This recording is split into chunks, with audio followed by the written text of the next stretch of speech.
இன்னைக்கு நம்ம என்ன பார்க்க போறோம் 10th மேத்ஸ்ல சாப்டர் 1ல எக்ஸசைஸ் 1.5ல செகண்ட் சம் பார்க்க போறோம். क्वेश्चन என்ன கொடுத்திருக்காங்க பாருங்க. f of g g of f ஈக்குவலா இருந்தா क्वेश्चन என்ன கேட்டிருக்காங்க? k ஓட வேல்யூ என்ன? ஓகேவா? அப்ப நம்ம ஃபர்ஸ்ட் என்ன கண்டுபிடிக்கணும்? f of g கண்டுபிடிக்கணும். ரெண்டாவது என்ன கண்டுபிடிக்கணும்? g of f கண்டுபிடிச்சு ரெண்டு என்ன பண்ண போறோம்? ஈக்குவல் பண்ணும்போது நமக்கு எதோட வேல்யூ கிடைக்கும்? k ஓட வேல்யூ. f ஃபங்க்ஷன் என்ன கொடுத்திருக்காங்க பாருங்க 3x + 2. Composition of g function என்ன கொடுத்திருக்காங்க பாருங்க 6x - k.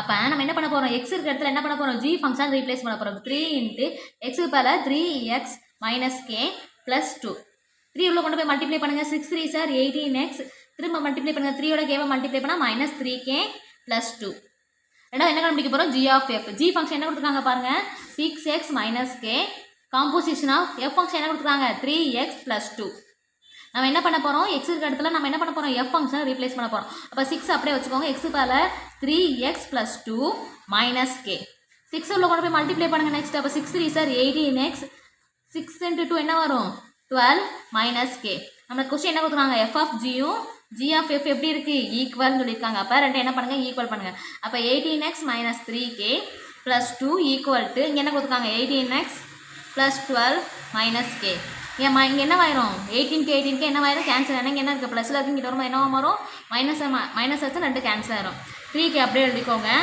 இங்கே என்ன இருக்குது -k என்ன சேரும்போது +k மாறும் 12 அப்படியே வச்சுக்கோங்க ++ வந்து சேர்க்கும்போது -2 அப்போ 3kல k போச்சுன்னா என்ன வரும் இங்கே மைனஸ் இருக்குது இங்கே ப்ளஸ் இருக்குது அப்போ 3kல k போச்சுன்னா -2k ஈக்குவல் டு 12ல் 2 போச்சுன்னா 10 அப்போ k-ஓட வேல்யூ என்ன வரும் 10 / -2 10 / -2 கேன்சல் பண்ணுங்கள் ஆன்சர் என்ன -5 நெக்ஸ்ட் சப்டிஷன் நெக்ஸ்ட் வீடியோவில் பார்க்கலாம்.